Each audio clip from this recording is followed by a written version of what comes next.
Salam alaikum wa rahmatullah, bienvenue à vous tous et vous toutes, j'espère que vous allez tous et toutes bien, Inch'Allah. Sur cette petite vidéo, où on va encore plus apprendre de choses sur la crise déclenchée par l'Espagne, de la bouche même des diplomates espagnols, à l'intérieur même du ministère des Affaires étrangères. Et le chantage que cet enfant gâté d'Albarès, qui est complètement inapte à diriger ce département, selon les diplomates espagnols, et c'est pour vous montrer le malaise à l'intérieur même de la diplomatie espagnole, d'Albarès. Et là, on apprend, et toujours la même chose, pour vous montrer, et c'est juste un exemple en réalité. Ce sont ces idées qui sont nocives à ce vil personnage, c'est Abdou Masmar, le chien des oligarques qui sont en prison, qui est en fuite aujourd'hui, pour faire libérer ses amis. Et se venger de l'Algérie, bien sûr, et trahir avec l'entité sioniste, je rappelle qu'il travaille sur I24, sur Marzen Intelligence, Maghreb Intelligence, etc. Il travaille directement avec les services ennemis de l'Algérie. Voilà ce qu'il nous disait il y a 2 jours. Comment le régime algérien a fait du chantage à l'Espagne et comment il a échoué. Et ça, après les informations qu'on apprend aujourd'hui, ça démontre bien la technique de l'inversion accusatoire d'une certaine communauté qui aujourd'hui est en train de massacrer nos frères et des humains à Gaza. L'inversion accusatoire. On apprend, grâce aux informations qui sont divulguées dans la presse espagnole, de la bouche de diplomates espagnols, que c'est bien Albarès et la diplomatie espagnole et l'Espagne qui a provoqué ce qui est en train de se passer, c'est-à-dire une aggravation de la crise avec l'Algérie, alors qu'on était censé aller dans un processus de rapprochement, etc. Peu importe. Donc, nous apprenons sur El Independiente, très au fait de ces sujets-là, qu'Albarès est persona non grata en Algérie. Un article de Francisco Carrion. Il voulait appliquer à Alger la même recette qu'il a imposée au numéro 8 du Marquès de Salamanque, siège du ministère des Affaires étrangères. C'est l'adresse, 8 rue du Marquès de Salamanque, c'est l'adresse du ministère des Affaires étrangères espagnol. Qui dit ça? C'est ainsi qu'un diplomate espagnol, pas un ex-diplomate, pas un concurrent, un diplomate qui travaille au sein du ministère des Affaires étrangères, décrit, c'est ainsi qu'un diplomate espagnol le décrit de manière graphique. C'est-à-dire, il voulait appliquer à un pays souverain, et là, je demande même pas, là maintenant on met de côté les traîtres comme Smart, etc., parce que pour eux, de toute façon, le but, si l'Algérie ne se laisse pas faire face à du chantage, et c'est elle à qui on a essayé de faire du chantage, mais il s'adresse à la mauvaise personne, sinon on est les mauvais. Mais pour vous dire que ce sont des traîtres et qu'ils mentiront toujours. L'information est la même. L'interprétation n'est pas la même. On est deux. Je suis algérien, Abdou Masmar est un pseudo-algérien. Il a la carte d'identité, peut-être, il est toujours algérien. Un jour ou l'autre, il faudra bien qu'il paye devant la justice. Donc il est algérien. On a 2 visions des choses. Moi, mes analyses disent, et je le vois, que c'est l'Espagne qui ne respecte pas le droit international, qui a colonisé le peuple du Sahara occidental, qui l'a livré à Hassan II en 1975 et qui l'a de nouveau trahi aujourd'hui. Abdou Masmar, qui est vendu au Marzen, on va mettre ça de côté, et tous ceux qui sont dans sa branche, tous les traîtres, te disent non. L'Espagne a eu raison, et c'est l'Algérie, elle aurait dû rien dire, elle aurait dû se laisser faire. De toute façon, pour eux, l'Algérie doit se laisser faire à peu près avec tout le monde. On ne respecte pas le droit international, c'est pour ça qu'il y a des Palestiniens qui se font massacrer. Là, c'est des Espagnols qui tranchent. Ils ne sont pas pro-algériens ou pro-régime. Non, c'est des Espagnols, à l'intérieur même de l'Espagne, à l'intérieur même des bureaux du ministère des Affaires étrangères espagnol. Qui parle? Donc, c'est ainsi qu'un diplomate espagnol le décrit de manière graphique. La visite de José Manuel Álvarez, censée sceller la paix entre Algériens et Espagnols, 2 ans après le tournant copernicien dans le conflit du Sahara occidental, a eu exactement l'effet inverse. L'annulation de la visite à Alger, contrainte par une série de désaccords. laisse la capitale algérienne dans un sentiment de stupéfaction et de colère, ce qui est tout à fait normal. Regardez bien ce qu'il voulait imposer. On est chez Albarès. Il vient en terrain conquis. Et c'est bien ces gens-là qu'il faut absolument. C'est à cause de cette suffisance et cet esprit paternaliste qu'il peut appliquer ailleurs et où il se fait humilier d'ailleurs ailleurs, qu'il veut appliquer à l'Algérie. Non mais il est mal tombé. Mais voilà, quitte. L'Algérie a tout gagné en faisant ce qu'elle a fait. Mais en agissant de telle sorte avec l'Espagne. Elle a tout gagné. Mais même si on devait perdre, mais notre pays est souverain et tu ne nous imposes pas des choses à l'intérieur même de l'Algérie. Donc, des sources proches des préparatifs du voyage d'Albarès, suspendus par les affaires étrangères espagnoles, 12 heures simplement avant de le réaliser, racontent à El Independiente la cascade d'imposition d'Albarès qui ont ruiné, donc la cascade d'imposition d'Albarès qui ont ruiné la rencontre d'Alger.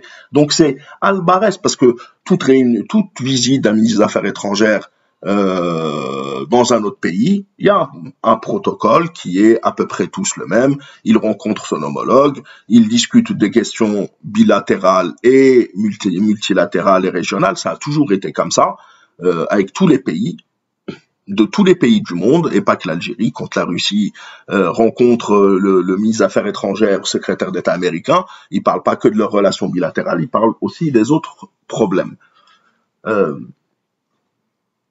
Donc là, on voit bien que c'est bien donc le Albarès qui fait du chantage, puisqu'ils nous disent ce qui aurait dû s'est transformé en nouvel épisode de la crise diplomatique à laquelle les deux pays sont confrontés après l'alignement de Pedro Sanchez sur le plan marocain d'autonomie de l'ancienne colonie. Et on nous dit bien donc que c'est là bien des diplomates espagnols qui disent que c'est une cascade d'imposition d'Albarès à l'Algérie. Annulée en raison de l'agenda algérien. Le 12 février, Albarès devait se rendre à Alger pour rencontrer son homologue algérien Ahmed Altaf. La veille, dimanche à 19h31, le service de presse avait diffusé un bref message aux journalistes. Bonjour, nous vous informons que la visite, etc., etc.,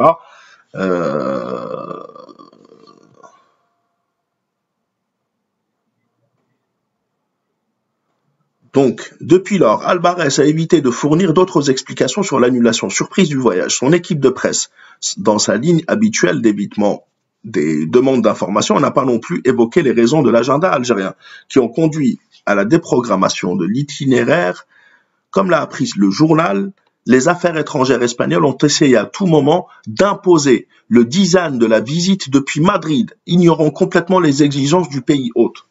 Donc, les Espagnols voulaient organiser, ils pensent vraiment que l'Algérie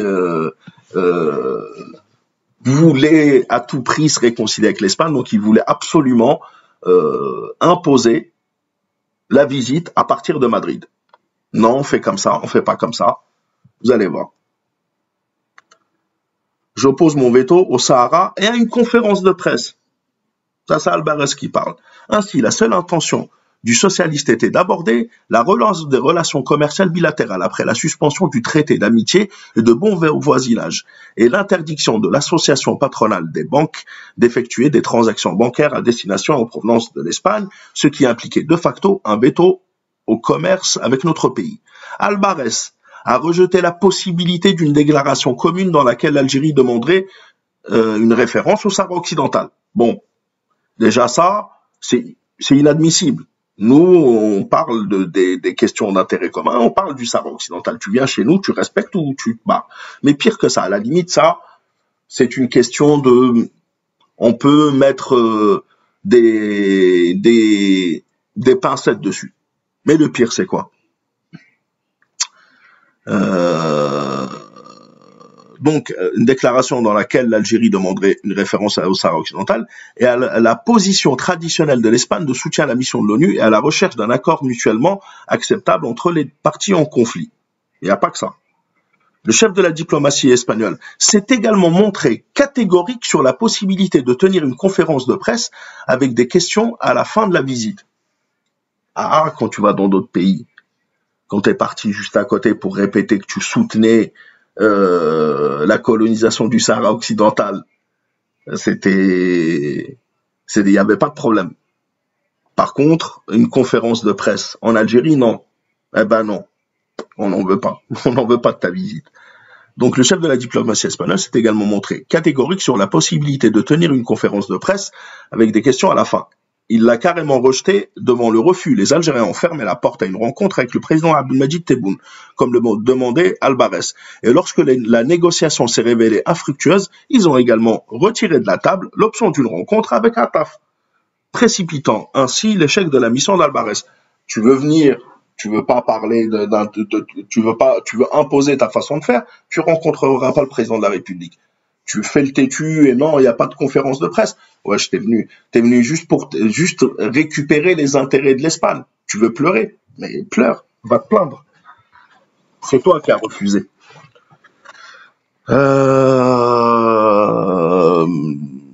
Une semaine plus tard, de Sanchez à Albares pour être reçu par Mohamed VI et la déclaration ultérieure de la Maison royale alaouite exprimant le prétendu soutien de la Moncloa au projet marocain au Sahara, ont fini par inhiber toute possibilité de récupérer la communication. À Alger, la stratégie espagnole consistant à répéter ce qui a provoqué le retrait de l'ambassadeur et la détérioration des relations n'est pas comprise, d'autant plus si cette nouvelle ère avec le Maroc n'a pas servi à rouvrir les douanes avec Ceuta et Melilla, et ça c'est les Espagnols qui le disent, ou à améliorer le contrôle de l'immigration.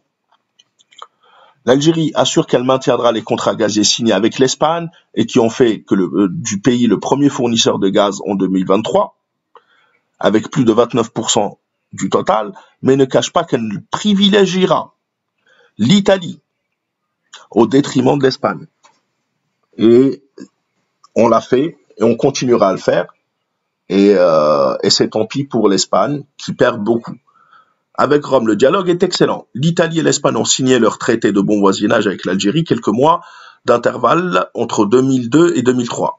Mais Rome a su se déplacer entre le Maroc et l'Algérie sans élever la véhémence provoquée par Madrid, ni donner l'impression d'avoir pris parti. Pays qui conteste l'hégémonie au Maghreb. Donc l'ordre et le commandement, là on apprend de la bouche de diplomates espagnols. Les détails de la visite d'Albares à Alger s'ajoutent au bagage que le socialiste accumule depuis son arrivée au ministère l'été 2021. Il n'a aucune expérience dans le monde arabe et comme vous le dites, il est difficile pour quiconque de limer les aspérités. C'est le moins indiqué pour le faire avec succès. Il extrapole aux relations extérieures son attitude fondamentale au sein du ministère. J'ordonne et je commande. Voilà c'est quoi Albares. Même si c'est insensé, même si c'est n'importe quoi, a affirmé une source diplomatique à propos de la dernière farce. Donc même au niveau de la diplomatie espagnole, on est en train de dénoncer Albares et son comportement complètement illogique. Et c'est bien normal que l'Algérie réagisse comme ça. Et je trouve qu'on garde beaucoup notre calme. Et c'est tant mieux, ça sert à rien de lui donner plus d'importance que ça. Al-Mohim. Voilà, mes frères et mes sœurs, je vous l'ai dit. Les traîtres, voilà. On a les Espagnols qui disent que c'est du chantage d'Albares qui est parti le problème, et les autres qui nous expliquent que c'est du chantage de l'Algérie. Non, l'Algérie, la prochaine fois, ça sert à rien. On leur laisse les clés de la présidence et du ministère des Affaires étrangères aux Espagnols ou à qui tu veux d'ailleurs, Masmara. On leur laisse les clés, ils font ce qu'ils veulent et quand ils repartent, ils ferment la porte et ils nous rendent les clés. C'est pas chez nous, c'est chez les autres. Al-Mohim, merci beaucoup d'avoir suivi cette petite vidéo. Je vous dis à très bientôt, Inch'Allah. La patrie ou la mort, nous vaincrons. Et merci d'avoir assisté à cette vidéo. N'oubliez pas de liker et de partager au maximum les informations. Salam tout le monde, salam.